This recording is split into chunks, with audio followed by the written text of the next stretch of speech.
Damos-lhe as boas-vindas ao programa Bíblia Aberta, que vai para o ar todas as semanas, sempre neste horário, aqui na TV Novo Tempo Portugal e também na Rádio RCS. Em cada programa temos um tema novo. Nesta temporada exploramos o livro de Hebreus, capítulo a capítulo. No programa de hoje vamos estudar melhor o capítulo 7 e 8, onde Jesus nos é apresentado como mediador do novo concerto. Que concerto é este? Em que medida Jesus é o mediador deste novo concerto? São estas algumas das questões que teremos para a reflexão com a nossa convidada no programa de hoje, a Daniela Oliveira. Muito bem-vinda, Daniela. Obrigado por ter aceitado o nosso convite para falarmos um pouco mais sobre a Palavra de Deus. Vamos começar por ler o versículo que, no fundo, sintetiza o tema deste programa, que podemos encontrar em Hebreus, capítulo 8, versículo 6. Para quem nos está a acompanhar e quiser também ler juntamente connosco, encontramos então o versículo 6 do capítulo 8 de Hebreus, o seguinte texto: Mas agora alcançou ele ministério tanto mais excelente quanto é mediador de superior aliança, que está firmada em melhores promessas. Daniela, temos aqui muitos termos, alguns deles se calhar só familiarizados por parte dos cristãos, mas são termos importantes. Temos aqui uma nova aliança, um novo concerto e Jesus é o mediador. Do que é que nós vamos estudar mais concretamente no programa de hoje? Muito obrigada pelo convite. Para mim é um prazer e um privilégio estar aqui discorrendo, com aqueles que estão ouvindo e nos vendo esse tema tão importante. O concerto é um termo utilizado muito na Bíblia, como também aliança. E para as pessoas que estão nos ouvindo, para que elas percebam bem o que é isso, é como se fosse um contrato. E o que é um contrato? Um contrato é quando duas partes, elas têm ali um acordo, e esse acordo tem obrigações e garantias. Então, nós podemos dizer que o concerto com C, pode ser também um contrato, uma aliança, pela qual Deus fez com o ser humano, desde a criação, desde lá do Éden, Deus tem feito esse concerto, esse contrato com o ser humano. E este contrato aconteceu no Éden e em que consistiu o primeiro, não é? Nós já percebemos que há um segundo e vamos falar dele, mas em que medida é que tivemos primeiro um e depois houve a necessidade de termos outro? Sim. Vamos voltar um pouquinho, aqueles que estão nos acompanhando, pode abrir a sua Bíblia em Gênesis, para a gente ver a primeira vez que foi, digamos assim, elaborado esse contrato. Gênesis no capítulo 2, no verso 16 e 17.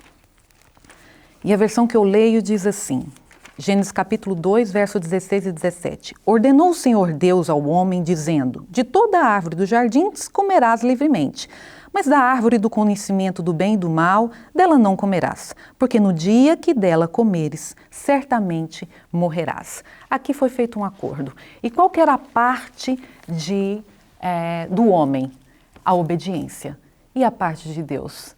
A fidelidade em cumprir a sua promessa de vida eterna. Porque o homem, quando quebra esse contrato feito com Deus, traz para si morte. Claro que Adão e Eva não morreram imediatamente ao comer o fruto. Por quê? Porque lá em Lamentações nós vemos, Lamentações capítulo 3, que as misericórdias do Senhor é o motivo de não sermos consumidos. Mas a morte veio ao mundo como consequência dessa quebra de contrato, que seria a obediência à lei de Deus, ao que ele disse. Falas nesta relação entre a obediência do homem e a fidelidade de Deus.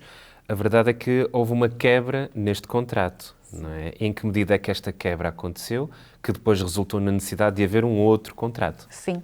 E ao longo do tempo, Deus vai sempre renovando esse contrato com o homem, relembrando ao homem de que, olha, eu sou fiel naquilo que eu disse lá no passado. E depois ele fez a Noé, depois ele vem e faz a Abraão, depois ele vem e faz com o povo de Israel através de Moisés, mas infelizmente o povo quebra novamente esse contrato.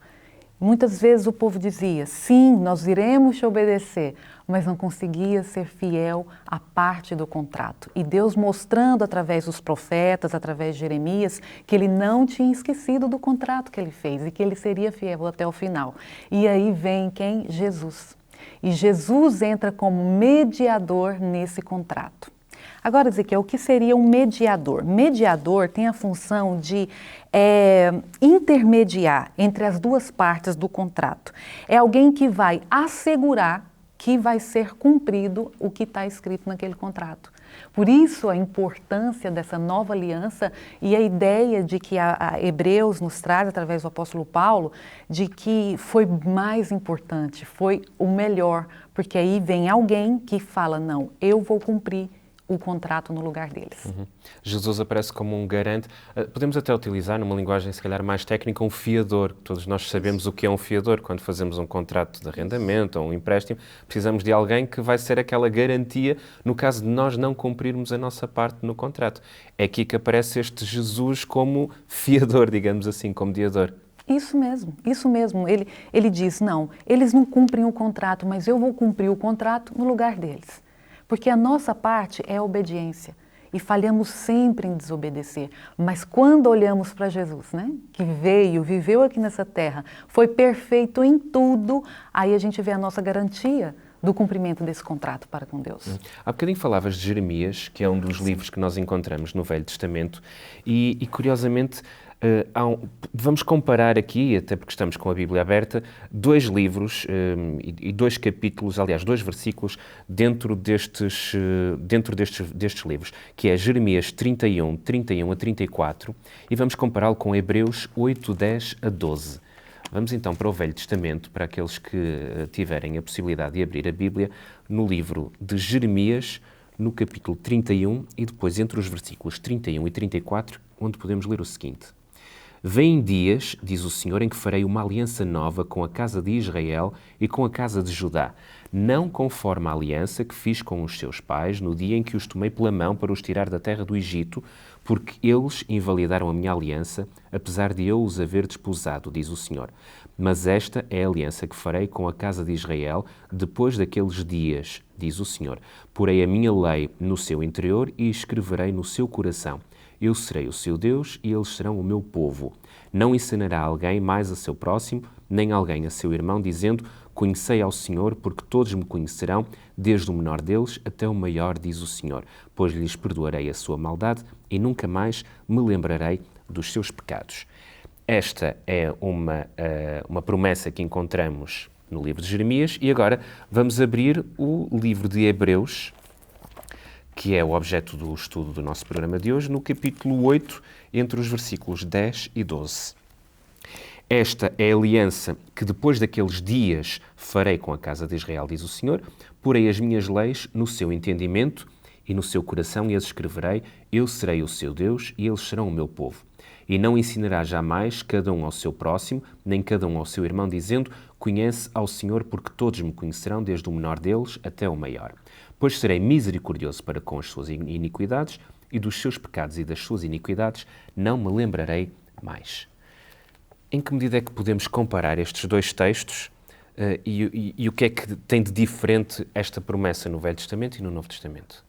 É impressionante nós notarmos, né, alguém que viveu tanto tempo antes, né, de Paulo, e aqui Paulo reafirma aquele compromisso que Deus fez com o ser humano lá atrás. Ele veio aqui e reafirmou. Por quê? Porque Jesus já tinha vindo e já tinha cumprido a parte do contrato, dessa promessa. Então, o que faz com que o nosso coração fica consternado diante disso? É que agora nós temos alguém do qual nós podemos ir e essa pessoa vai cumprir por nós aquilo que era para nós cumprirmos, aquilo que nós quebramos.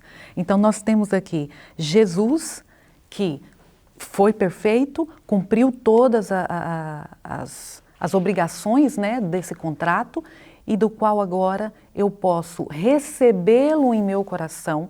E Deus, ao olhar para mim, Ele vê quem? Vê Jesus. Ele é o nosso substituto. Esse intermediário é incrível, porque ele substitui a minha vida de falhas, a minha vida de não conseguir fazer e ser aquilo que Deus quer. Mas tendo Jesus, Deus vê Jesus na minha vida. E nesta questão do mediador, Jesus foi o único mediador, ou podemos dizer que antes dele houve mais mediadores e Jesus foi superior aos anteriores?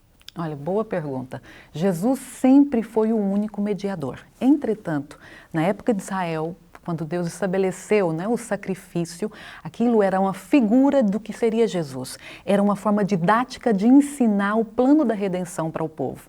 Então existia ali um cordeiro. Esse cordeiro tinha que ser perfeito.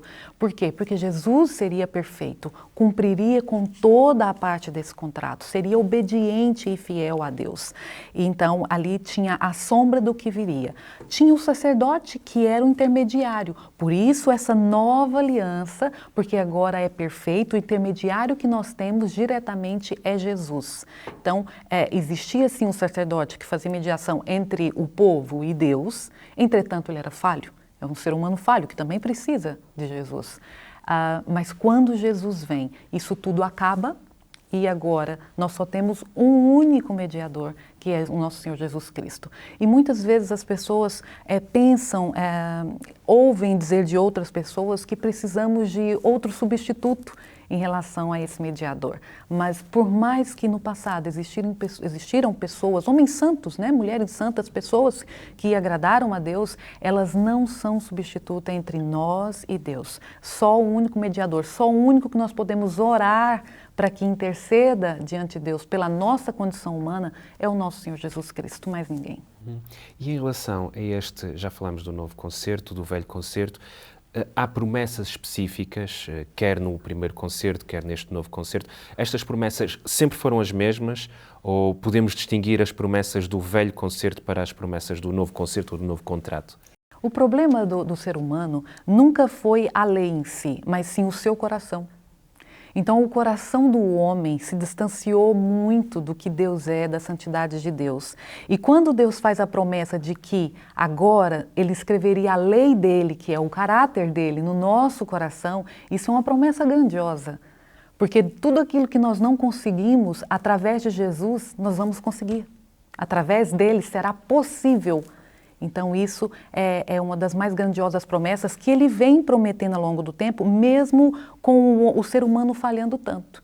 Ele sempre renova a sua aliança, ele não desistiu da gente. Essa é a grande questão. Ele não desistiu de nós, né? Mas quando falas em gravar a lei no nosso coração, esta é uma expressão que nós, enquanto cristãos, até conseguimos entender, mas para quem não está familiarizado minimamente com esta língua, o que é que significa gravar a lei no coração das pessoas? Sim. Sabe, a lei, ela é para nos proteger. Não é? Aqueles que estão nos ouvindo e vendo os 10 mandamentos em Êxodo capítulo 20, tem ali uma lei que expressa o caráter de Deus. Só que a nossa natureza pecaminosa tem aversão a tudo aquilo que está escrito. Por mais que a gente olhe e vê que é o melhor, não há uma similaridade entre a nossa natureza com aquilo que Deus pede. E quando Ele fala que vai gravar no nosso coração, é que toda aquela lei vai ser algo natural. Vai ser algo no nosso dia a dia, sabe? A gente, nos nossos afazeres diários, em tudo aquilo que estamos fazendo, vai ser natural estar cumprindo, vamos ter prazer em fazer aquilo que é descrito como lei do Senhor.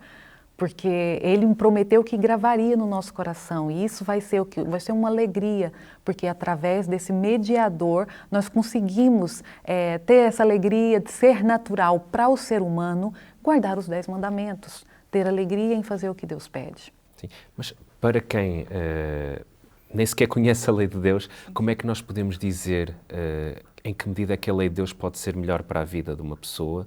Cumprir essa lei de Deus pode ser algo gratificante e não, como muitas vezes é encarado, como um fardo, como um conjunto de regras que impedem a nossa vida de ser uma vida feliz, utilizando esta expressão. Sim. Por isso que é interessante nós pensarmos, irmos primeiro a Jesus, porque é Jesus que nos mostra que não é um fardo a lei. Porque enquanto eu, sem Jesus, quero guardar essa lei, de fato pode se tornar um fardo, porque, como eu disse, como nossa natureza humana, pecaminosa, ela tem aversão a tudo aquilo. Mas com Jesus eu posso ter a alegria e posso ter a percepção que é o melhor para mim. Uma expressão, um exemplo muito usado, mas cabe bem aqui, é a questão das leis de trânsito, né? A gente sabe que é para o nosso bem, mas muitas vezes a gente prefere correr um pouco mais, prefere passar um semáforo. Então, quando a gente entende que o que Deus tem para nós é o melhor, quando a gente experimenta isso através de Jesus, aí a gente vai ter essa compreensão de que as leis é para o nosso bem e para a nossa segurança. Sim, falavas na relação entre a obediência do ser humano e a fidelidade de Deus. A fidelidade de Deus nós temos como garantida, mas em relação à obediência do ser humano, em que medida é que nós, enquanto ser humano e aquelas pessoas genuinamente que procuram cumprir e ser obedientes a Deus, como é que o podem fazer? Cumprindo a lei, mas em que medida é que no mundo onde há tantas interpretações da Bíblia, onde há tantas religiões, onde é tão difícil saber o que é que cada um deve fazer, como é que nós podemos ensinar alguém a ser obediente, explicar como é que se pode atingir essa obediência? Sim. Como eu já disse, primeiro, indo a Jesus. Né? Indo a Jesus, por quê? Porque Ele é perfeito, Ele foi perfeito, Ele cumpriu a lei.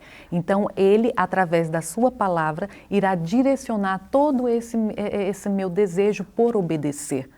Né? Então, a comunhão com Ele é que me traz alegria de fazer a sua vontade. Primeiro, ir a Jesus. Porque olhando para a cruz e por esse sacrifício que Ele fez para ser o nosso intermediário, isso constrange o nosso coração.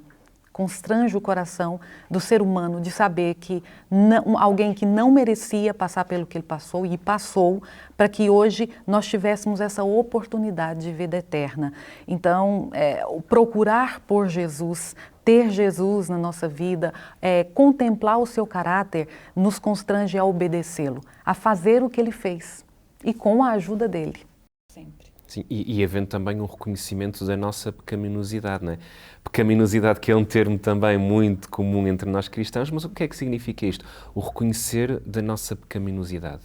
Já viu, muitas vezes a pessoa fala assim, mas eu até sou boa pessoa, né? Eu não mato, não adultero e tal, sabe? E isso é muito ruim, esses tipos de frase, porque vai colocando sempre na mente da pessoa de que ela é boa, né? E quando nós lemos a palavra de Deus, a nossa condição não é boa assim, não é tão boa assim. Porque no fundo, somos egoístas, um pouco orgulhosos, a inveja passa muitas vezes pelo nosso coração. Então, para a atuação de Jesus e do Espírito Santo na nossa vida, o reconhecimento de que, de fato, eu não sou bom, de fato, eu preciso de alguém que é bom, de fato, eu não sou perfeito, ajuda muito mesmo, é essencial para uma vida de obediência. Porque a partir do momento que eu reconheço que eu não consigo obedecer e eu preciso de alguém que obedeceu e que sabe o que é melhor e que pode me dar essa força, esse poder para obedecer, aí sim Jesus vem agir através de nós. Porque Ele respeita muito o ser humano. Ele só age quando a pessoa decide, permite essa atuação dele na vida do ser humano. Daniela, estamos a chegar ao fim do nosso programa, no entanto, depois de tudo o que nós falamos e sobretudo nestes conceitos do velho e do novo concerto, do novo contrato, como lhe chamaste, em que medida é que depois da análise destes 2 capítulos e também dos outros livros que nós estudamos, destes 2 capítulos de Hebreus e também de Jeremias, Gênesis, enfim, folheamos um pouco a Bíblia, em que medida é que podemos aplicar tudo aquilo que aprendemos no programa de hoje na nossa vida, no nosso cotidiano?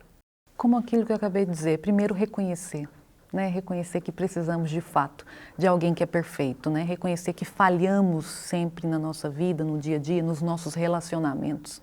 Infelizmente nós falhamos e precisamos de alguém que não falha, e esse alguém é Jesus.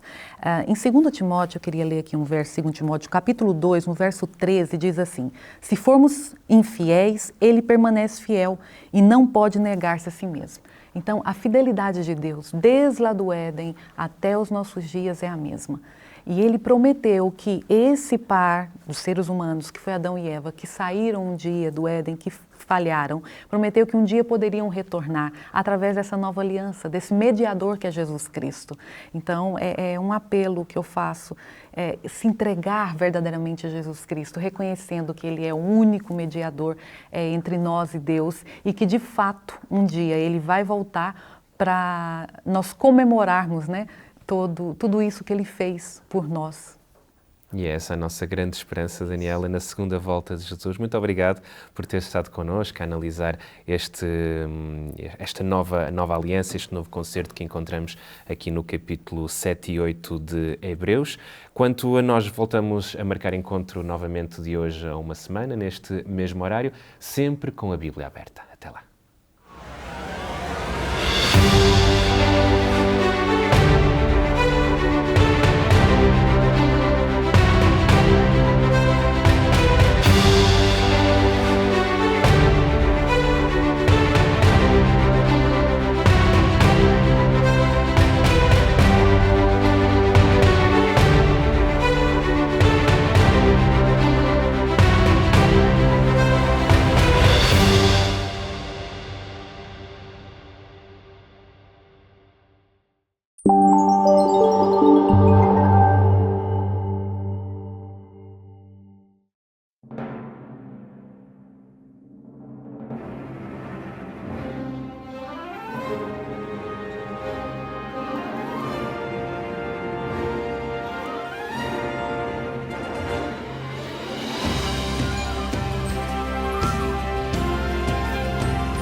céus. Esperamos nova terra, esperamos o dia do Senhor. Será como um ladrão, sem aviso ou hora, os céus passarão com furor. Esperamos novos céus, esperamos nova terra, aguardamos o dia de Deus. Não retarda o Senhor a sua promessa. Olhe para o alto, se Ele tem pressa. Virá a luz, virá o Rei. Nas nuvens do céu verei Jesus. A salvação chegará, a história mudará, nossa esperança virá.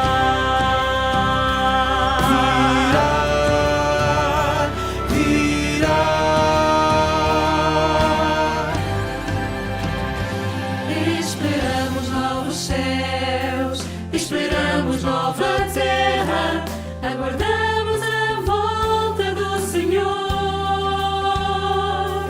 No lugar da pura paz, cantaremos com anjos em sons de perfeito louvor.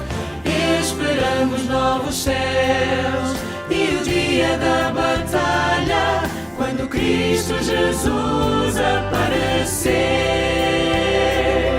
o guerreiro de Deus, veremos em glória. Este é o dia da nossa vitória. Virá a luz, virá o Rei. Nas nuvens do céu verei Jesus. A salvação chegará, a história mudará, nossa esperança virá. Aleluia, o dia do Senhor. Aleluia, aleluias, aleluias ao Cordeiro. O dia do Senhor perto está.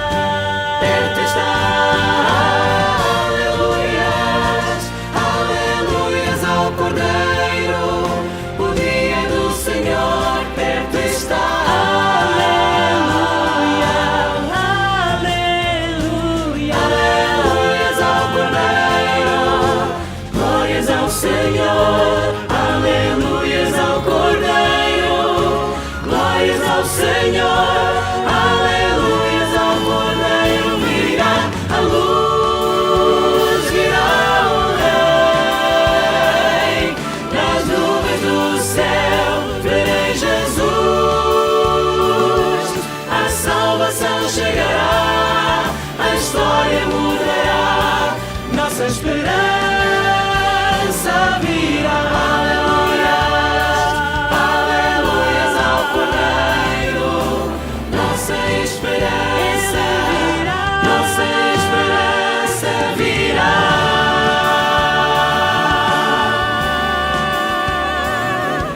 O dia do Senhor, o dia do Senhor, o dia do Senhor, o dia do Senhor, muito perto.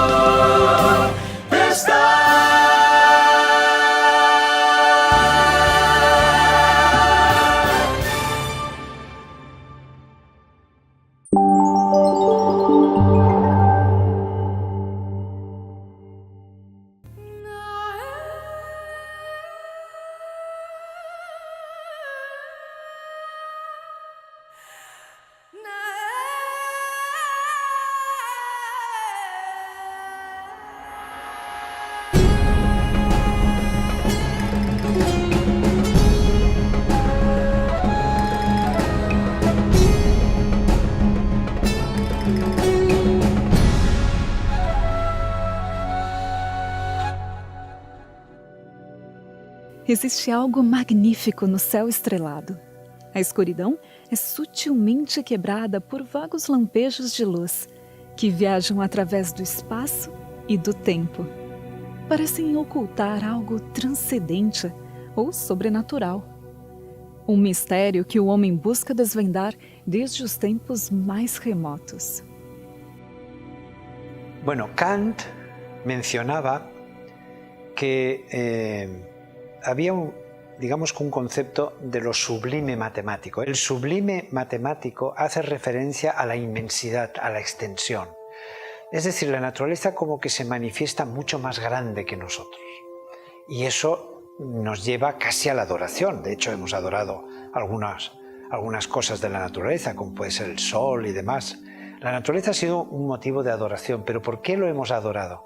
Porque nos fascina la inmensidad, la extensión, lo grande, lo pequeños que nos sentimos cuando de noche miramos ese cielo cargado de estrellas. Sentimos poca cosa, ¿no? Pensamos que eso es mucho mayor que nosotros. Y Kant a eso le llamaba lo sublime matemático, es decir, la inmensidad de la extensión. Nos hace sentirnos pequeños y como consecuencia eso se convierte en algo grandioso. E lo grandioso nos lleva a sentimentos de adoração. Quando foi a última vez que você parou num lugar sem poluição luminosa, sem poluição atmosférica e olhou para as estrelas? Os antigos faziam muito isso, eles não tinham tantas distrações quanto a gente. E eles observavam noite após noite as estrelas passando pelo céu, né? Observavam, às vezes, eventos meio estranhos. De vez em quando a lua estava grande lá e ela sumia. Daqui a pouco ela voltava. Ou durante o dia aparecia uma sombra na frente do sol e o sol sumia. Eles não sabiam explicar aquilo que estava acontecendo. Alguns achavam que era um dragão que estava comendo o sol e começavam a orar aos seus deuses para que o dragão devolvesse o sol. Outros viam uma nuvem em forma de V e achavam que aquilo era um mensageiro de maus presságios, de guerras e outras coisas. Explicações místicas, pois não compreendiam o que viam, mas se admiravam daquilo, criavam figuras, viam ursos, cães, caçadores, Orion, né? Montavam mitologias para contar aquelas histórias. O céu era um ponto central da vida dos antigos. Mas seria a revolução científica do século XVII que traria um novo despertar para a astronomia e intensificaria seu desenvolvimento como ciência. Surgem nomes como Copérnico, que quebra o paradigma da época ao propor a teoria heliocêntrica. Galileu, o primeiro a usar a novidade do telescópio para melhor investigar o céu. Kepler e suas leis do movimento planetário, descobertas no início do século XVII. E ao final da Idade Média surgiu o renascentismo, onde as pessoas começaram a querer entender as coisas, explicar as coisas. E alguns nomes, alguns cientistas, Galileu, Kepler ou Copérnico, começaram a observar as estrelas e definir algumas leis que explicavam os movimentos. Porque as estrelas se movem juntas no céu. Se você ficar uma noite inteira olhando para as estrelas, você vai ver que elas se movem todas juntas, elas não se movem entre si. Mas existem algumas poucas estrelas que se movem entre as outras. E deram nome para essas estrelas chamadas de errantes, que em português se chamam planetas. E analisando a trajetória desses errantes entre as outras estrelas, esses grandes homens começaram a definir algumas leis que determinavam a posição dessas estrelas ao longo do tempo. E as descobertas foram se acumulando. Novos instrumentos foram sendo desenvolvidos, novas explicações, novas leis, nova física, nova matemática. La aproximación científica a lo que es la astronomía empieza cuando arranca también la aproximación científica a muchas otras disciplinas, muchas otras ramas del conocimiento. La biología también puede considerarse que empieza científicamente en esa época, la física tiene su origen entonces y las matemáticas se desarrollan ampliamente a partir de las necesidades que ciencias como la astronomía plantean. Mas foi Isaac Newton quem estendeu para os corpos celestes as teorias da gravidade terrestre, moldando a lei da gravitação universal e arquitetando assim a mecânica celeste, que explicou o movimento dos planetas e conseguiu unir o vazio entre as leis de Kepler e a dinâmica de Galileu, e unificou, até hoje, a astronomia y a física.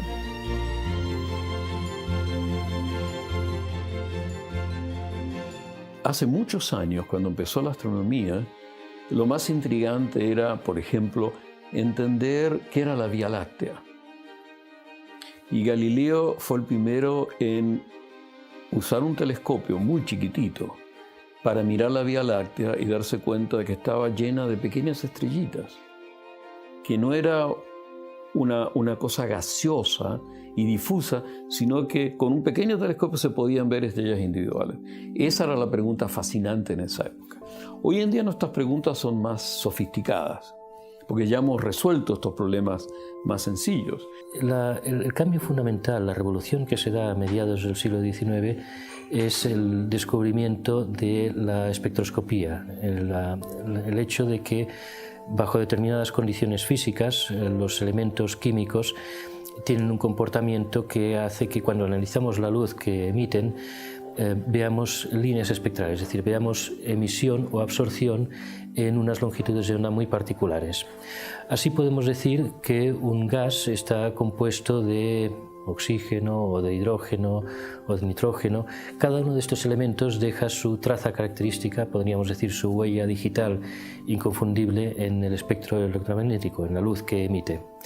Mediante prismas o mediante redes de dispersión se puede descomponer la luz que emite un objeto, como una nube de gas, como un objeto sólido, y determinar de esta manera su espectro. Y en ese espectro nos aparecen estas huellas digitales de los elementos que lo componen, que componen el material, el medio que emite, y de esa manera podemos hacer análisis químicos que no solamente nos dicen de qué está compuesto ese objeto, ese astro, también nos dice cómo se está moviendo a lo largo de la línea de visión, nos informa sobre la composición química, el estado físico, la temperatura, la presión, los campos eléctricos y magnéticos que existen en ese medio.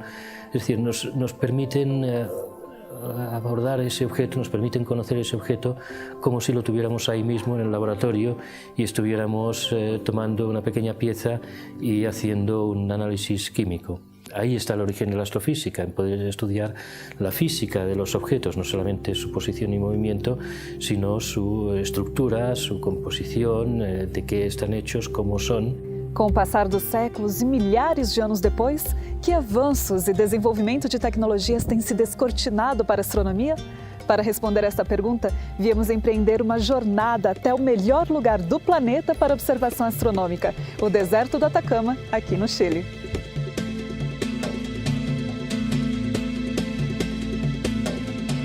Para chegarmos até aqui, foi preciso sobrevoar a Cordilheira dos Andes. Da capital Santiago, viajar em direção ao norte, atravessando longitudinalmente o Chile, passando por paisagens imponentes de montanhas cobertas de neve, do verde à borda costeira adornada pelo Pacífico, até trocar a companhia do mar pela aridez do deserto. Esta porção de terra de aparência tão estéril se estende por quase 1000 quilômetros entre o Pacífico e os Andes. Há quem diga que o Atacama é o deserto mais antigo de todos, mas a famosa certeza é que este é o local mais árido do planeta. Em alguns pontos, nunca houve registro de chuva nas medições meteorológicas. Para ter uma ideia da aridez extrema, em algumas montanhas com 6.000 metros de altitude aqui, não há sequer um traço de gelo. Mas este é um trunfo que o deserto do Atacama oferece como um verdadeiro privilégio para a astronomia. Afinal, a elevada altitude combinada com a falta de umidade favorece, como em nenhum outro local, a observação das estrelas.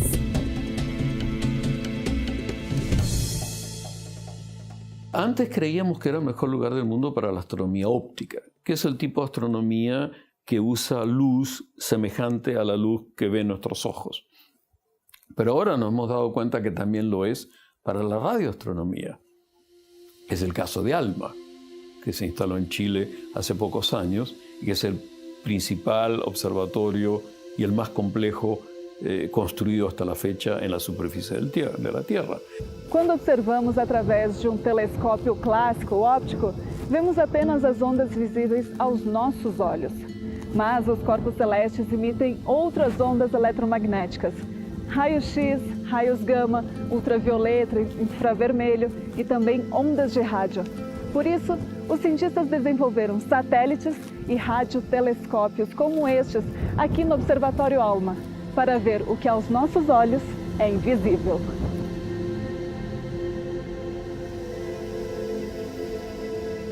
Ante todo, en astronomía tenemos que considerar que lo que interesa al astrónomo es recoger luz, es recoger tantos fotones como sea posible, porque los objetos que observamos están muy lejos o son muy débiles, y cada fotón que nos envía es importante.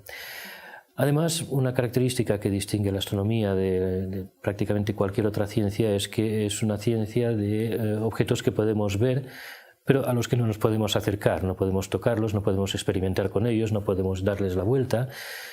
Por lo tanto, toda la información que nos envían está contenida en la luz que emiten, y esa luz la emiten desde la distancia a la que están. Por lo tanto, nos interesa recoger información, nos interesa recoger luz. Para recoger luz necesitamos un área colectora grande. Ese área colectora grande la llamamos espejo en el caso de los grandes telescopios de la actualidad, o lente en el caso de los telescopios refractores o de los binoculares que usamos cuando estamos ahí fuera en el campo para mirar el cielo, para mirar el paisaje. O los llamamos antenas de radio o discos parabólicos cuando hablamos de la radioastronomía. Es decir, la única diferencia es en la tecnología de detectores, qué materiales usamos o qué aproximación tecnológica usamos para el registro de las longitudes de onda electromagnéticas a la que emiten los objetos que estamos estudiando, pero el principio es el mismo. Un radiotelescopio es un telescopio que funciona en longitudes de onda más largas de las que podemos ver con nuestros ojos. Cuando examinamos la naturaleza de la luz, es decir, el espectro electromagnético y las longitudes de onda que componen la luz visible, nos damos cuenta de que es un intervalo muy restringido, muy pequeño. El espectro electromagnético va de longitudes de onda prácticamente infinitesimales a longitudes de onda infinitamente largas. Por ejemplo, imaginemos un experimento simple. Si tenemos una pieza de hierro caliente a una temperatura muy alta, empezamos viéndolo a grandes temperaturas de un color azulado, blanco. A medida que el hierro se enfría, su color va transformándose en amarillento, anaranjado, rojo, un rojo profundo, y entonces desaparece. Eso significa que cuando desaparece, cuando no podemos verlo, ya no emite ninguna luz. No es así, sigue emitiendo luz, pero sigue emitiendo luz a unas longitudes que nosotros no podemos ver. Sin embargo, tenemos otros detectores naturales que nos permiten detectar esa luz. Ya no le llamamos verlo, le llamamos sentirlo, de manera que si acercamos nuestra mano, nuestra piel, a esa pieza de hierro a una temperatura alta, sentimos su calor. Es decir, los detectores infrarrojos que existen en nuestra piel pueden detectar esas longitudes de onda no visibles. Entonces, diferentes tipos de radiación electromagnética tienen diferentes técnicas de detección, diferentes formas de revelar estos efectos. Y luego está el otro lado del espectro electromagnético, las longitudes de onda de rayos X, de ultravioleta o de rayos gamma, a las que la atmósfera es completamente opaca, no podemos detectarlos desde la Tierra, pero podemos detectarlos perfectamente mediante satélites. Bueno, Hubble, Chandra, Compton y Spitzer son una familia, por decirlo así, de telescopios espaciales que se enviaron en los años 90 o a principios del siglo presente, que tenían como objetivo utilizar la tecnología más avanzada en diferentes regiones del espectro electromagnético para obtener una visión lo más global posible sobre los objetos astrofísicos, sobre los astros. Compton fue un telescopio de rayos gamma, es decir, observando las longitudes de onda más cortas, los fotones más energéticos del universo. Chandra es un observatorio que funciona en rayos X. En la banda contigua del espectro está el visible, es decir, allí donde tenemos la estrella de todos estos observatorios, el más conocido de todos, que es el telescopio espacial Hubble.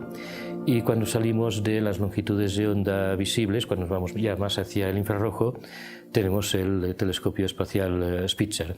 Algunos de los descubrimientos recientes, me refiero a los 10 o 15 últimos años, han mostrado que sabemos mucho menos sobre el universo de lo que creíamos.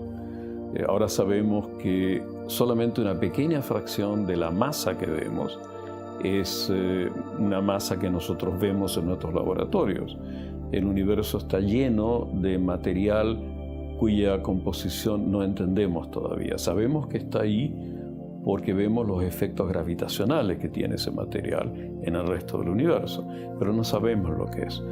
Y además nos hemos dado cuenta que el universo no solamente está en expansión, cosa que sabíamos desde hace ya casi 100 años, sino que la expansión es acelerada. Y por lo tanto hay una fuerza que no entendemos que hace que el universo se expanda cada vez más rápidamente. Por lo tanto, muchas de las investigaciones modernas se orientan a entender estos dos fenómenos, la materia oscura y una fuerza de expansión que llamamos energía oscura, que es la mayor parte de la energía del universo y que no entendemos. O sea, en los últimos 10 o 15 años nos dimos cuenta de nuestra ignorancia y ahora tenemos que transformar nuestra ignorância em conhecimento. A tecnologia atual brinda à ciência astronômica a possibilidade de ver o invisível. E a comprovação mais recente das ondas gravitacionais da teoria de Einstein abre um mundo de novas possibilidades a serem descobertas, oferecendo o delicado e enigmático toque do movimento que viaja através do tempo e do espaço.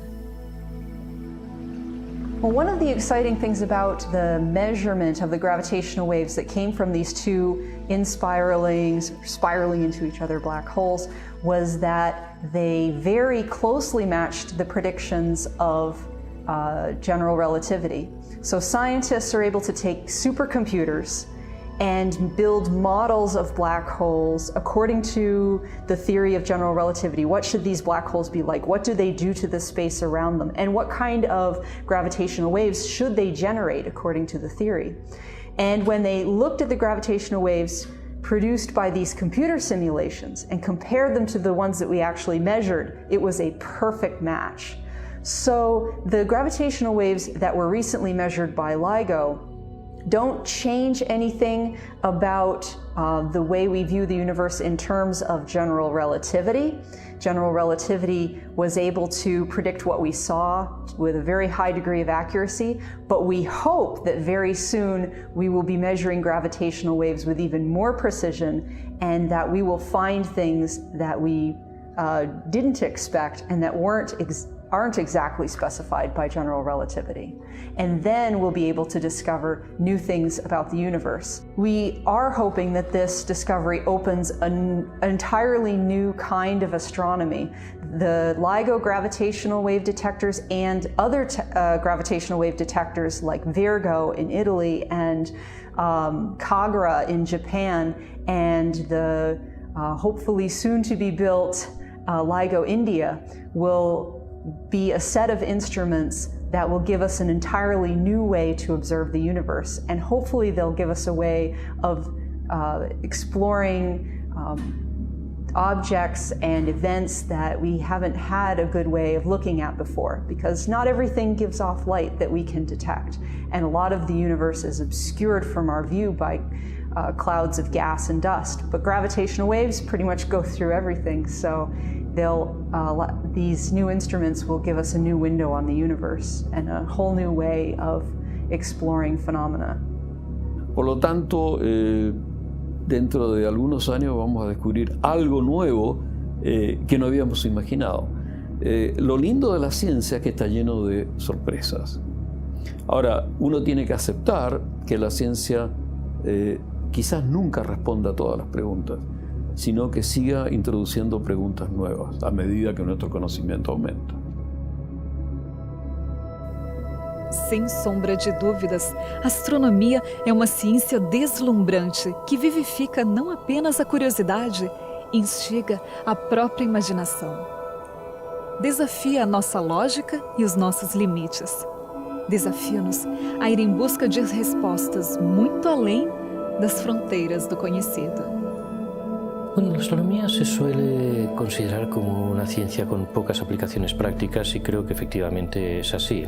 Es decir, es una ciencia que no produce un beneficio económico, no produce una repercusión, un incremento en el bienestar, no tiene consecuencias prácticas, pero eso yo creo que está muy lejos de calificarla como una ciencia sin interés o sin uso.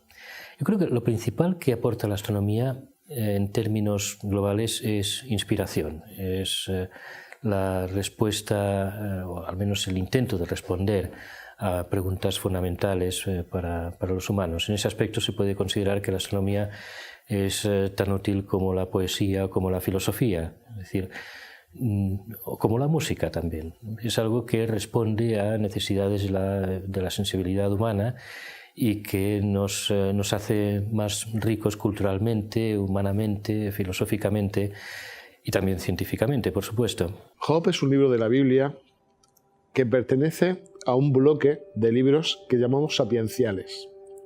Quiero explicar esto porque es así más fácil entender luego el por qué pasa lo que pasa en Job. Los libros sapienciales son libros que se hacen dos preguntas muy complicadas. Es, ¿qué pasa con mi vida? ¿Y qué pasa con el universo? ¿Qué sucede con la microhistoria, con la historia de cada día, con mis problemas personales? ¿Y qué está pasando con el universo, con los problemas del universo? Job se pregunta muchas cosas y las intenta interpretar desde su historia personal, desde su conocimiento, desde sus peculiaridades. Y cuando la interpreta solo desde su historia, no encuentra explicación. Él ha intentado hacer las cosas bien, él ha intentado ser coherente, no entiende el mundo. No lo comprende. Puede explicarlo, pero no lo comprende. Porque Job necesita la visión más amplia de la macrohistoria. Pero hay un momento, hay un capítulo que es vital en el libro de Job en el que Dios se le muestra y le dice: ¿tú dónde estabas cuando yo creé esta cosa y esta y esta? Tú no estabas. Tú en realidad no entiendes el mundo. Tú me necesitas para comprender el mundo. El mundo es mucho más que tu microhistoria. Y yo te voy a dar algunos datos para que entiendas qué es lo relevante de esa macrohistoria que mejora tu microhistoria, que hace de ti una persona que tiene la comprensión que necesita, porque nunca vamos a tener la plena comprensión de la macrohistoria, porque somos criaturas, pero sí podemos tener de esa macrohistoria parte de la comprensión que nos permita entender la nuestra. Entonces Dios le muestra cómo participa de la creación, de la naturaleza, cómo no solo crea, sino que sostiene, cómo se preocupa por las personas, cómo están con ellas, aunque ellas estén pasando momentos adversos, y explica el porqué de los momentos adversos. Entonces Job entiende. Y hay una frase muy bonita del libro de Job que dice: antes te conocía de oídas, ahora te conozco porque te he visto. Yo creo que eso es muy esencial en la experiencia del ser humano, ¿no? Conocemos lo trascendente de oídas. No siempre lo experimentamos. Tenemos claras las formas, pero no siempre hemos interiorizado los fondos, ¿no?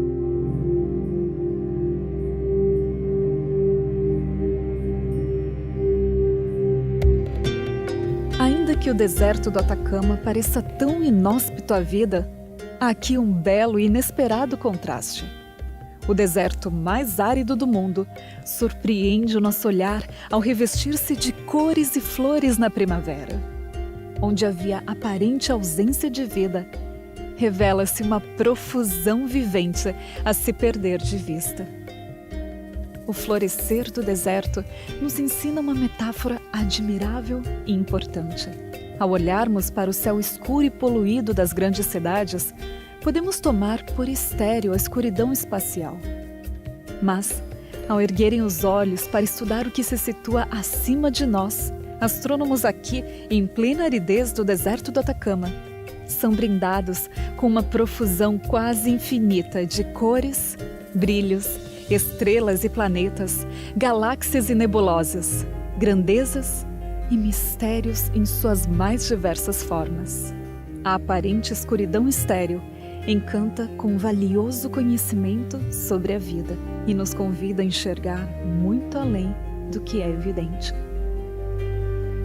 ¿Cuál es el principal o los principales misterios que nos va a revelar el universo? No sé, porque el universo está lleno de sorpresas.